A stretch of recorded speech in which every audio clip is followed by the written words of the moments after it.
Hello. How Good. are you? What's up, cousin? What's up? What's up? What's up? Nothing.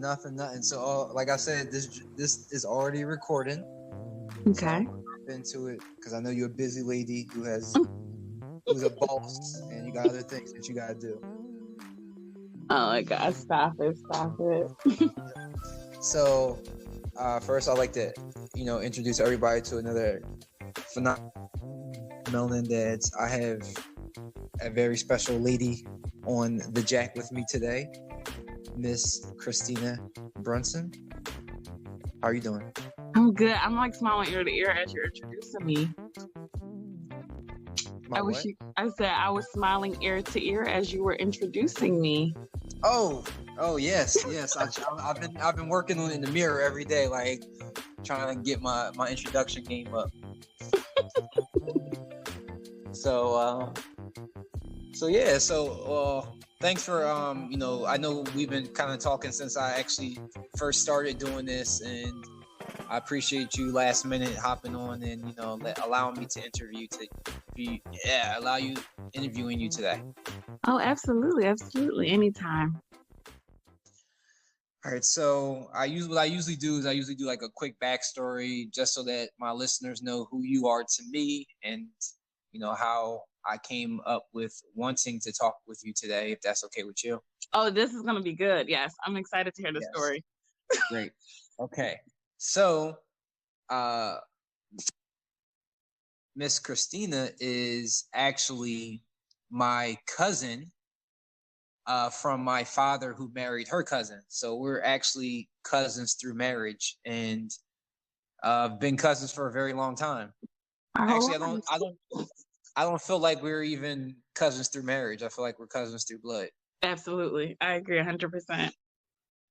Yep. So every time holiday comes around, especially since you started hosting at your house, I've been trying my best, my darnest to come show my face and be around the people who actually enjoy me being around, Yes, and I feel like you always bring the entertainment. Like you always bring the entertainment.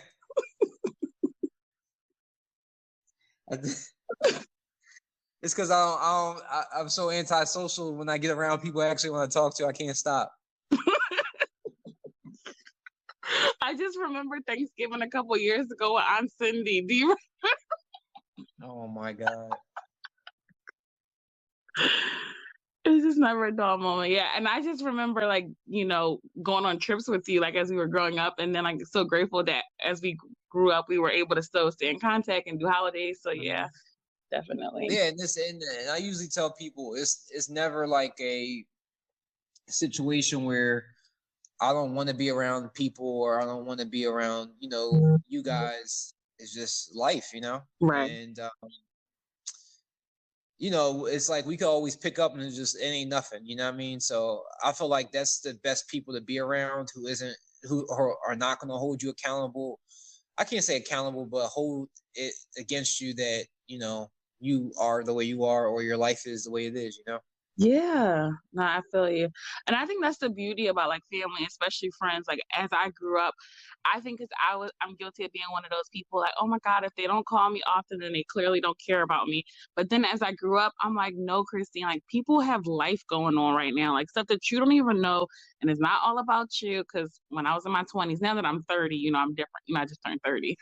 But you all here now. I'm all here now, I'm a little wiser, but no, I get it. And I just really appreciate like having a space where like if I needed to call you, I could call you, I could text you, I could like, yo, yep. TJ's having a half birthday. You're like, Christine, what is a half birthday? But you still show up with your sons and like still entertain. Mm-hmm.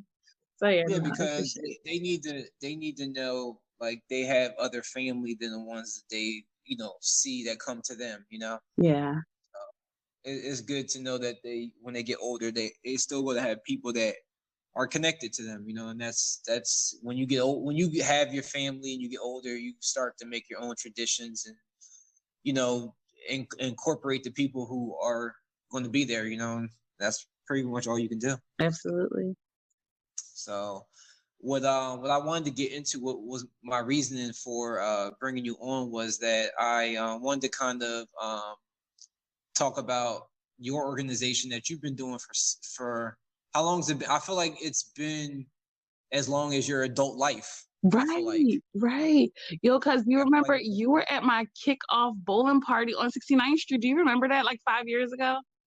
It's not there no more. It's not there no more, but you was there. Do you remember?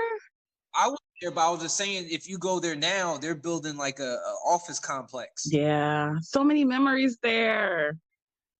I remember that. It was a hole in the wall, but it was such a great event. Yes. And it was for such a great reason. Yeah. So I tell everybody that I feel like I've been pregnant with Purple House Project for 5 years, but I feel like I've given birth for 4 years. And I say that because the bowling party that I'm talking about, we didn't even have a name for the organization or anything. The purpose of the bowling party was to raise money to file the official paperwork. And so I remember you coming and everybody was like, what are we here for, Christina? And I was like, I'm starting an organization. Don't know the name of it yet, but I know that I want to work with domestic violence. And so that was back in October 2015. And then we raised $1,000 and we were able to get our 501c3 paperwork, and we became incorporated and official October 2016. So yeah, so you got an INC on the end? I got INC, capital I, lowercase NC, Okay, it's major with the period at the end. Yes.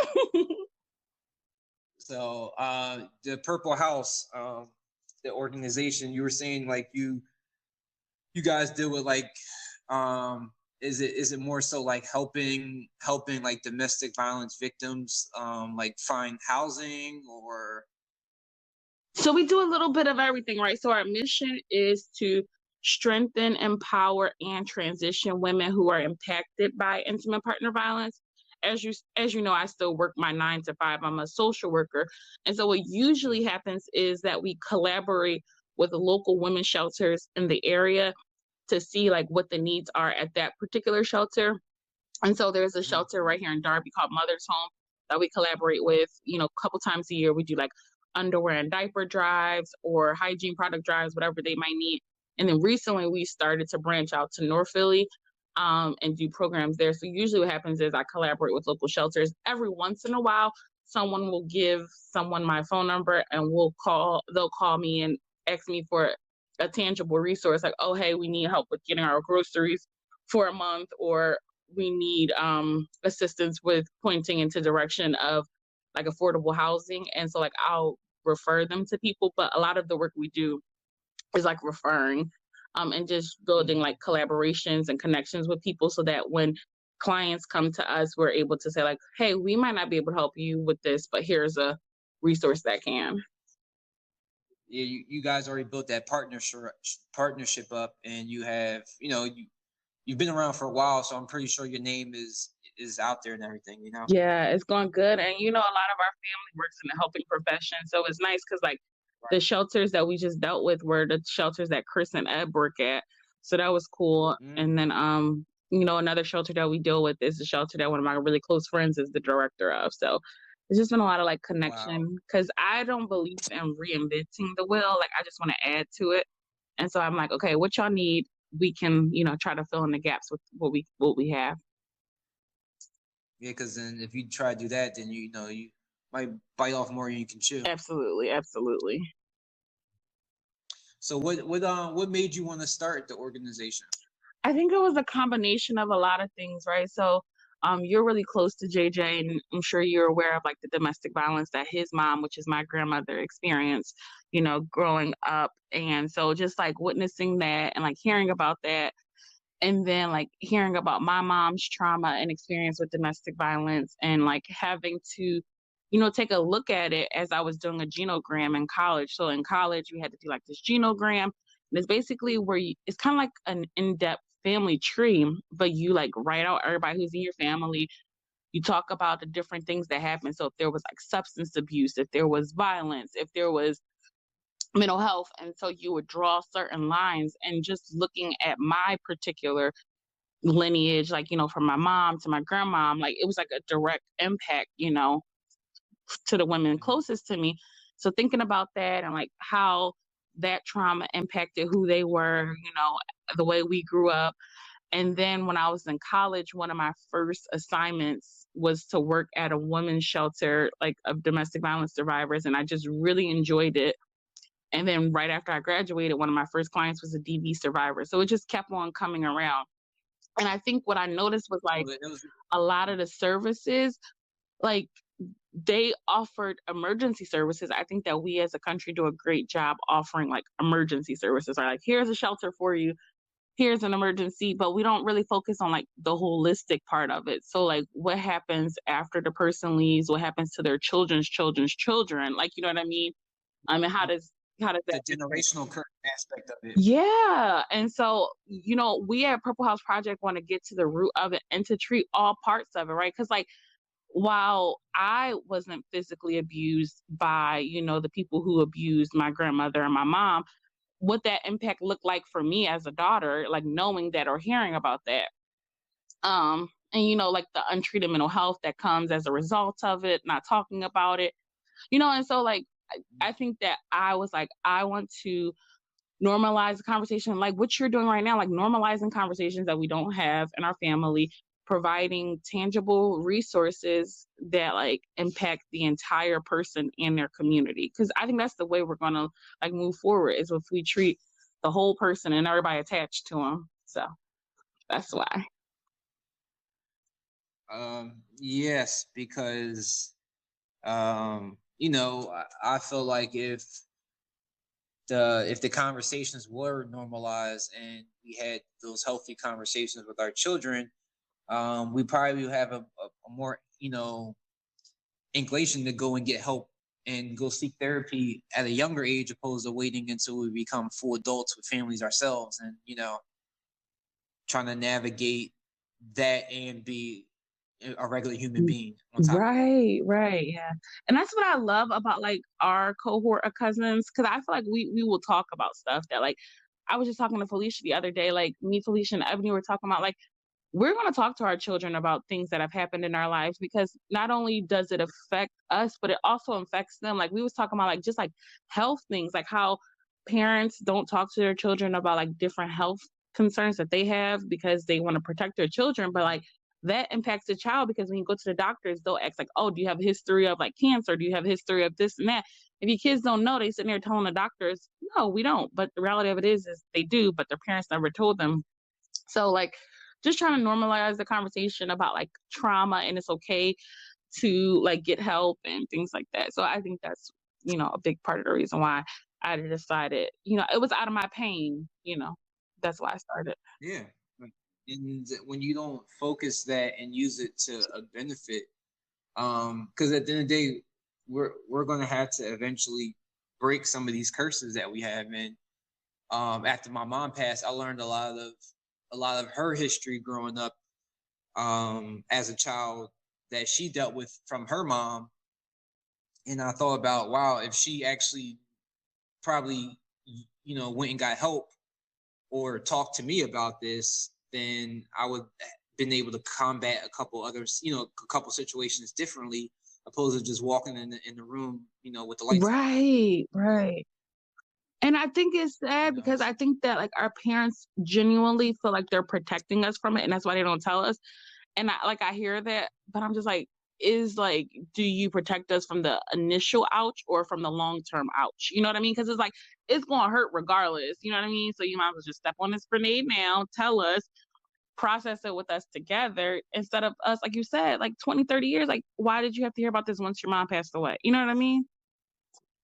Yeah, and I can't talk to her about it because she ain't here no more, you know. So it's like, but that's a lot of us. And I had one gentleman, a guest on here, and he had a lot of, you know, dealing with a lot of stuff from his childhood, like when it came to his dad, you know, his dad not being there for him as a kid. And, you know, I told him, I said, well, the only way you're going to get through how you feeling is you're going to have that conversation with him. And that next week, his dad passed away. Wow. Before he even got a chance to him. So, you know, now he got to deal with that and not being able to have that final conversation with him, you know. So it's and the point, you know, maybe it's selfish that we aren't having these conversations with our kids because we don't want to relive them, but it's not doing. I mean, we've already been through it, so it's only doing our children a disservice. Right. You know, I even had to tell my son because he got mad about his mom or something. I had to explain to him, you know, maybe she's looking at you to be this different person. Right. Maybe she's looking at you to be better than, you know, how her dad treated her or even how I treated her. Right. And she might take that on you, and you being a kid don't realize it. But when I explained it to him, he used that makes sense, Dad. Right. You know, me just being like, oh, your mom's just this person and she just a mean person. That's only gonna put that image in his head. Right. You know. So, but that's great that you have a legacy now that you can, you know, pass on and give those tools to your son so he doesn't grow up and, beating on women or emotionally beating on them or, or he knows the signs that's going to help him get out of situations where he's not being the victim, you know, because men they can be the victims. Absolutely. As well. Absolutely. Yeah. I think it's interesting. You know, so it's like a really good thing that the work I'm doing, but then also I feel like I'm like hypersensitive as well. So like, for example, my son, I think he was like 2 or 3 years old, and he was in daycare, and he, like, some little girl hit him, and then he hit her back. And all I heard was that he hit her, and I like lost all my marbles. I said, TJ, you do not hit women, you do not hit girls, da da da da. And so like they had to like bring me back and be like, okay, Christine, like it was literally, he was 2 years old. He did this because like because someone did this to him. Like this doesn't mean this, you know what I mean? And so it's interesting because like I have to like have a conversation with myself too. Like, okay, Christine, he's 3 years old, and yes, it's important to tell him about these things, and it's also important to remember like he's 2 or 3 years old. Like. Yeah, so it's gonna be a gift and a curse, but I feel like it's definitely way more of a gift, and I feel like he'll appreciate it more. You know, seeing the type of woman that you are, and you know what you're trying to do for people, and you know that's going to help them be better people. You know, so that's huge. Yeah, thank you. I appreciate that. Yeah, I love it. And one of my favorite parts, like, so Purple House Project just received a few grants this year, which is awesome.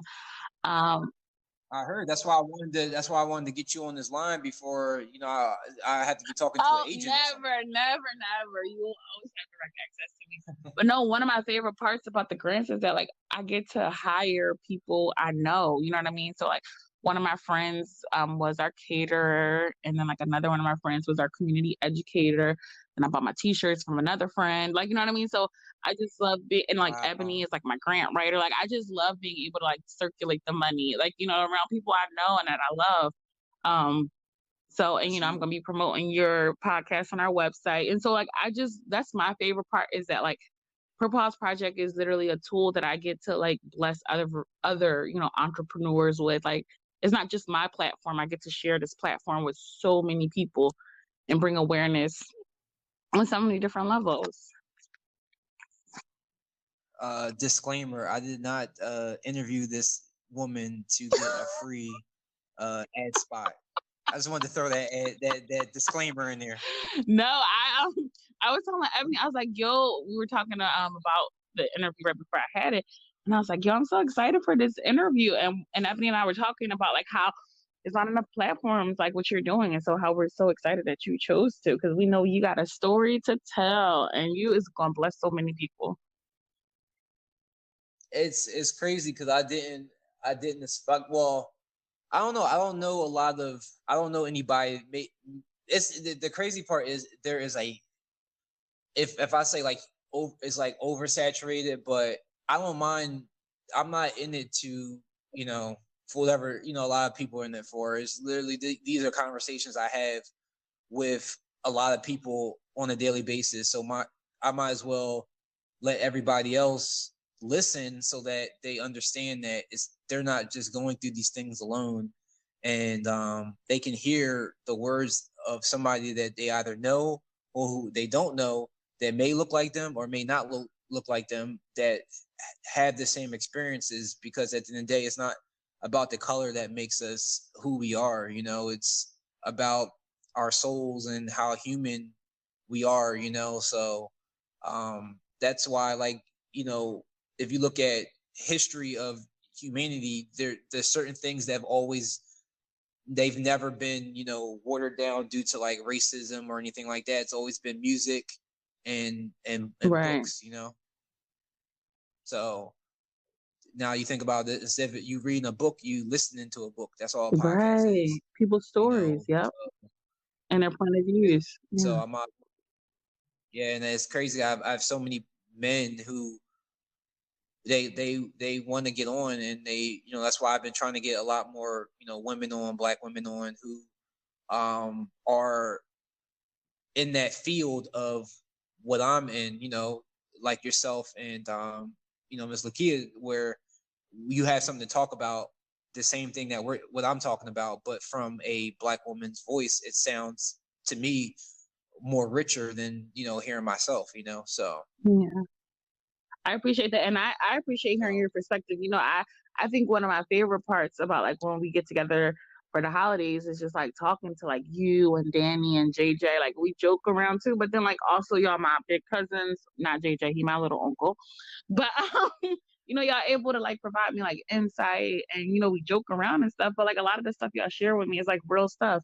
Um and I like appreciate like having like positive male men in my life who can like share, and it's important to have that, because I will never say like, oh, we don't need men for X, Y, and Z, because that's the furthest thing from the truth. I think that there are some phenomenal dads out there. I think there are some phenomenal men out there.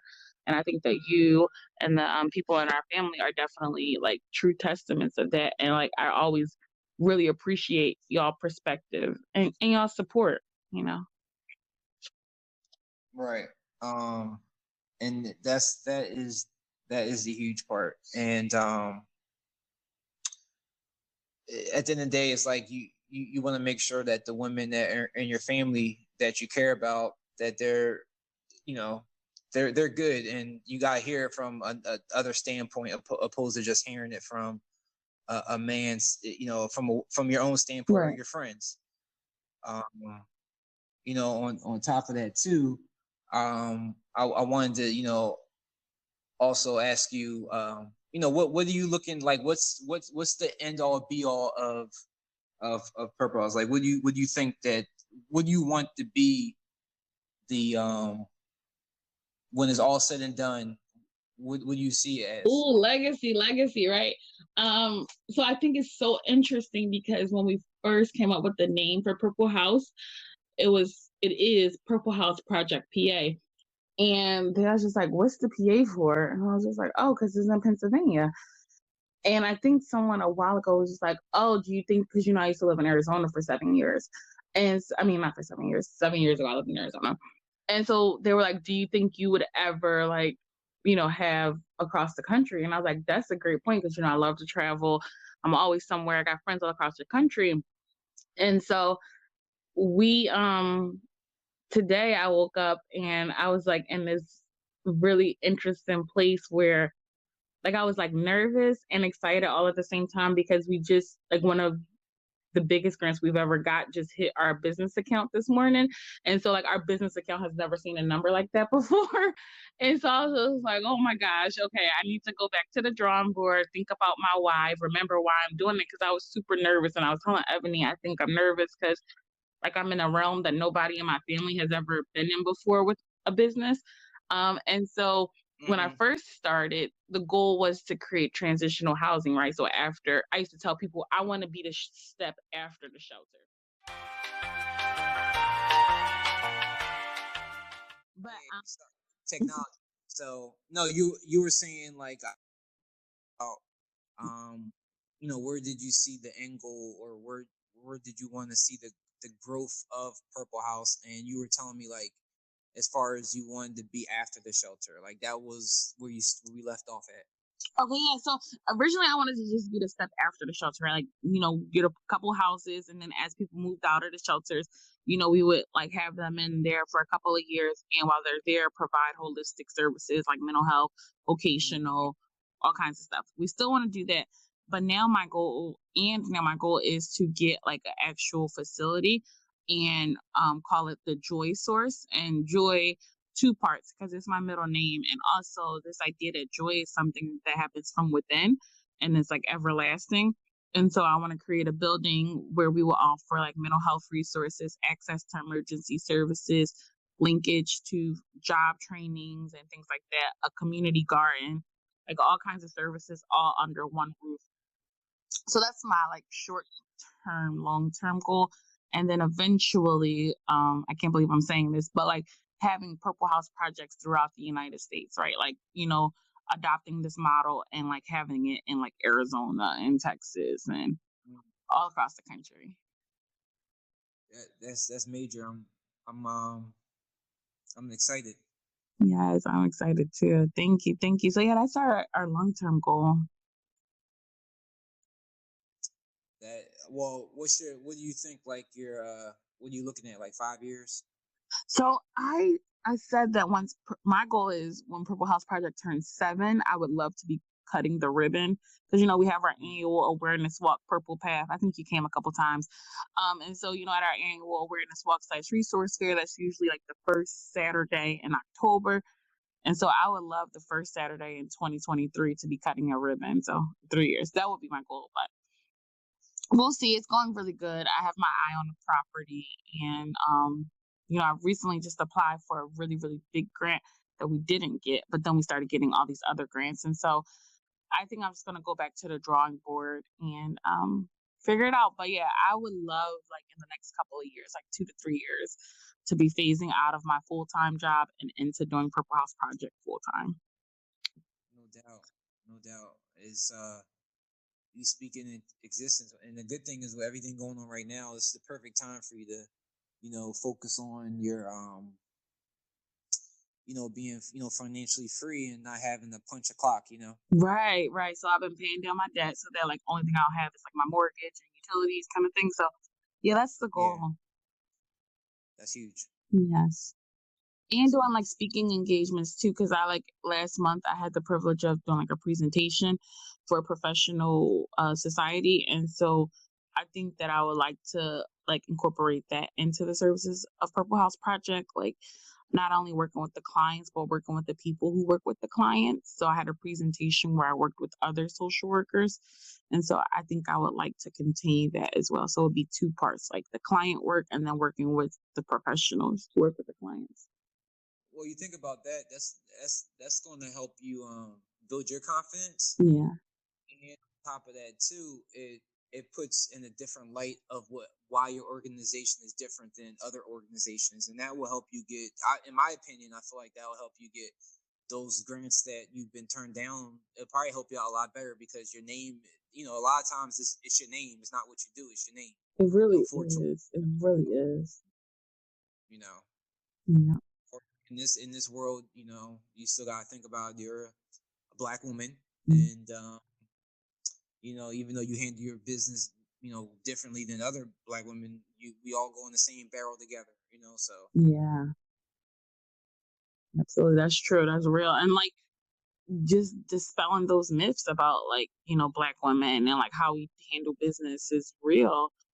And it's sad that like when you come to the table, like on top of having to be at the table, you have to dispel those myths to the people at the table, and to like, I know there's some times where I have to like talk to myself before I get to the table. Like, Christine, you deserve to be here. You know what I mean? And it's sad, but it's the reality. It's the PTSD that you see every single day, since you've been on this earth. Yes, yeah. I was just talking to someone like about how, and people think I'm joking, but I'm so serious. Like, I get really nervous right before almost all of my events. I get nervous before all my calls, and I was like, oh my God, Christine, you've done this, da da da da. But I still get really, really nervous. And I really believe it's because like nobody in my family has done what I'm doing right now, and so it's unfamiliar. I was like, I don't get nervous when I walk around North Philly, because like that's where I'm from. That's familiar to me. But like this, I do. I do. I'm a G, so I don't get nervous. What are you? Do you rep Upper Darby, or where do you say you from? Whoa! Don't. This is live, right? And this is being recorded right now. Okay. See, I just rep. I'm from Philadelphia because I've lived in more places than Waldo. So That's true. I was like, I feel like you've been all around the city.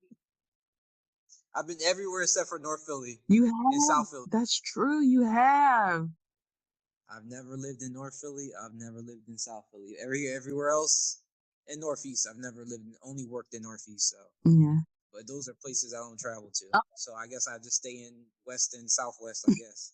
I Well, guess yeah, I am definitely light skinned nigga. I guess. I'm cracking up.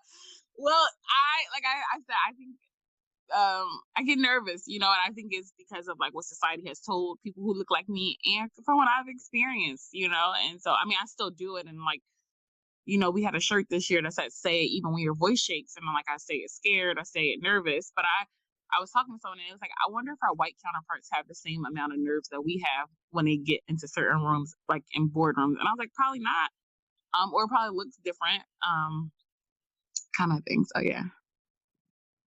It's sad that I mean I don't know. I've never asked a white person like, hey, like does I mean I've always heard them say they're nervous before, but I'm pretty sure that they don't have to be like, hey man, it's a lot of white faces in here. I don't know if I'm gonna blend in with the rest of them or I'm gonna stand out. Right. I don't know. Right. It's ours is always, oh man, there's not a lot of black people here. Dang, there was a black person here before me, and oh wow, they looks like they're what they said was better than me, man. I ain't gonna get this, but those are things that go through our head, Right, yeah, for sure.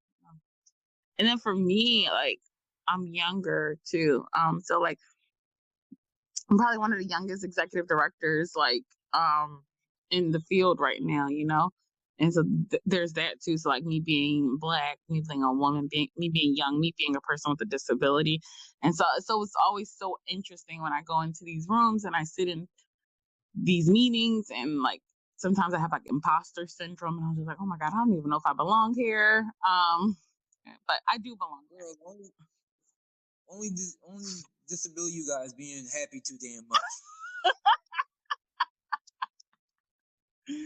I get with you.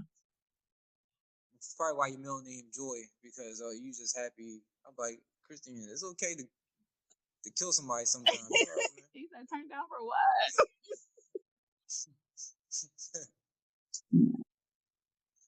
Wow. So yeah, I wanted to because it's something was sitting with me for a while that of course I've always been a fan of what you do. I always give you your kudos because I feel like it's a tough it's already a tough background to be in, with having to deal with certain people in that field and having to see the monsters and all that, Right. that you deal with on a day-to-day basis, but you always do it with a smile on your face. I try. Thank you. I appreciate that. So so when's your next walk? So we just finished in October. We had a whole 27-day virtual walk, but our next project we're doing, one of the grants we received was to do a community garden in North Philly. And so we are going to start that process at the end of November. We just wrapped up like we was on a lot in October. We went to like 3 shelters in October, and because we received a grant to do programming around period poverty. And so period poverty looks at how expensive feminine hygiene products are for people who menstruate. And so we raised awareness about like what period poverty is, how it impacts the women in the shelter. And then we gave them like a month's worth of feminine hygiene products, and we did a letter writing campaign. So we're wrapping that up. We have one more visit November 18th. And then after that, we're going into our community garden, which will probably take us to the end of the spring, to flush out. Yo, let me know if you need any volunteers. Sure will. Because my wife is huge on planting. Absolutely. And the school where I'm at, she was like asked me to ask the principal, because they had a garden out here, she was like, ask her if she would be okay with me doing the garden, and that's I don't know, but yeah, I would, any way I could help, for the cause, I would like to, help out. Absolutely. Yeah, definitely. I'll definitely keep you posted. We are in the beginning stages of it, so we're gonna like create different forums and stuff to see, like, and just make sure we can organize volunteers in the best way, because we're gonna need volunteers at every step of the process, right? Like before we break the land, once we break the land, and then like afterwards. So yes, I would definitely keep you posted.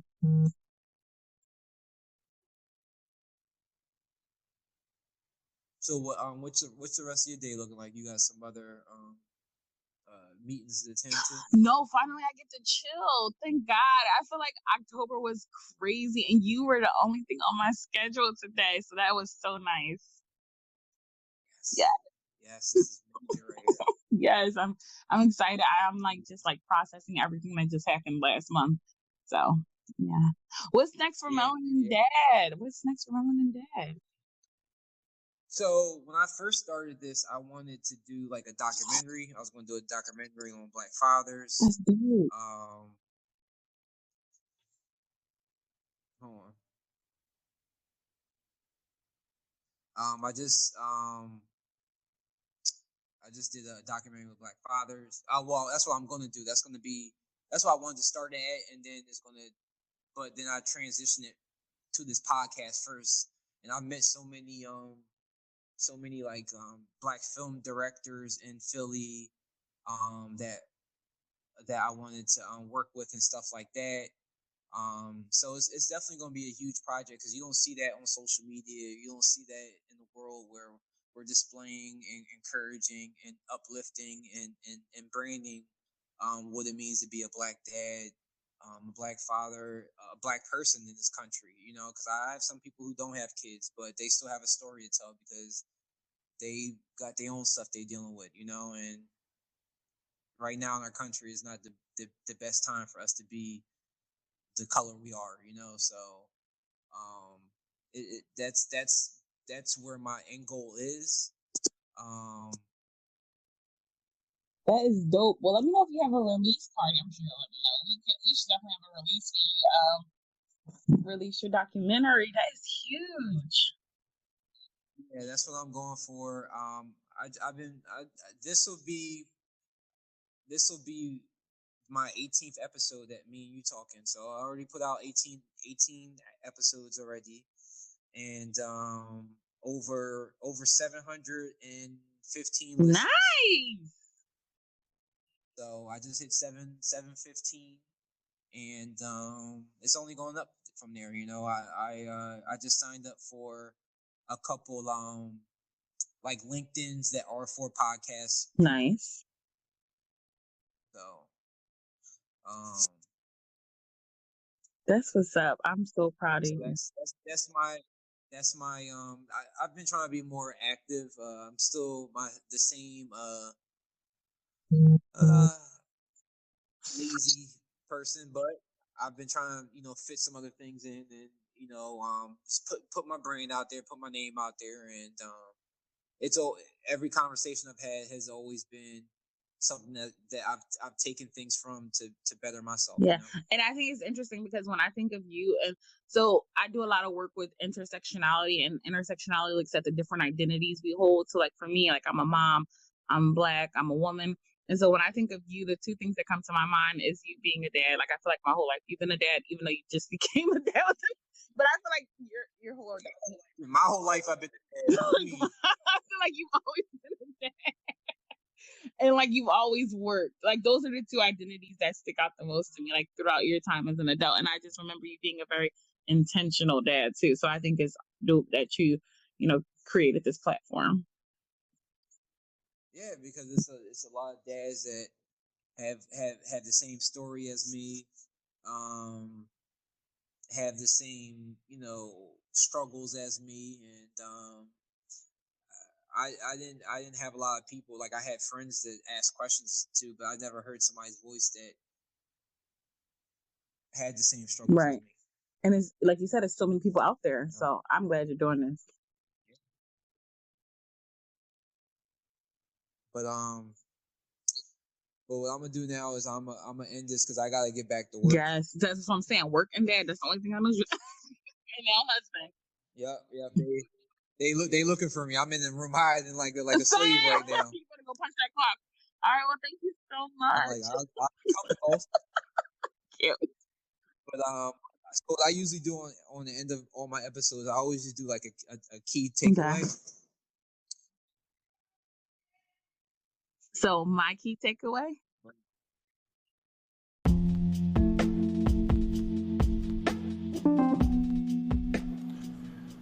I'd like to thank everyone who really took the time to listen to the first episode.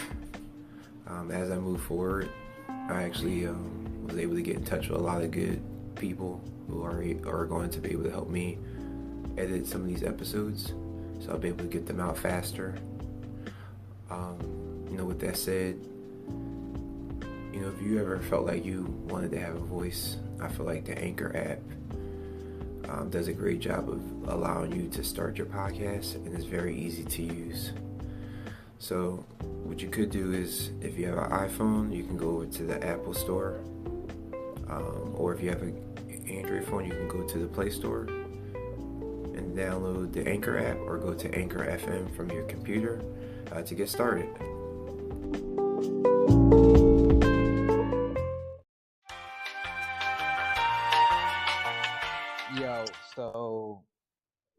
So the building I'm in has not really good service. Oh, no worries. So I was just saying, I usually do a key takeaway, but I don't think I'm gonna do a takeaway this time. I think I'm gonna do an action plan, a call to action. Love it. Our conversation was a little different as far as my normal ones I have. So I don't really think I can do that same one. But I would say definitely a call to action would be that if you or someone that you do know is facing different types of domestic abuse, because there is different forms. There's, mental, there's a lot of different ones that, somebody could beat you up without actually physically harming you. Right, like financial, yeah. Do you work with all those type of different people? Yes. And then on our website, we also have, under our resource tabs, we have resources broken out into different types of abuse, right? So there's mental abuse, and so we have a list of mental health resources. We have a list of financial resources that'll help you repair your credit or invest. And then we have physical resources. We have spiritual resources. So yours will go under spiritual. And so we try to list all the different people we know who provide these services. So yeah. So off of that, I'll make sure that the website is it's attached to the video, and the audio, because I've been actually getting a little bit better with uploading episodes on YouTube as well. So for my YouTube people, so I've been doing. But what's the website? It's www.purplehouseprojectpa.org. So I know you was asking me earlier what. Also, I'm planning on trying to get out some hoodies and, yes, and beanie hats, and that's what I'm trying to do next. It's that now that my cousin, who now lives in Florida, I would have asked him to help me out, because that's all he do. Yeah. But hashtag SOE. Yep. Shout out to SOE. So that's my next adventure, is trying to get into that, and getting that out there, just to help build, because I eventually want to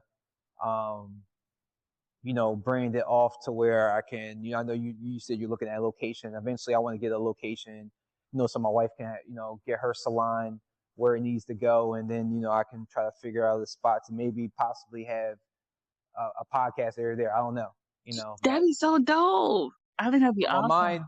My mind has finally started turning after so many years of it being stuck in one mode. It's been the corporate life. So yeah.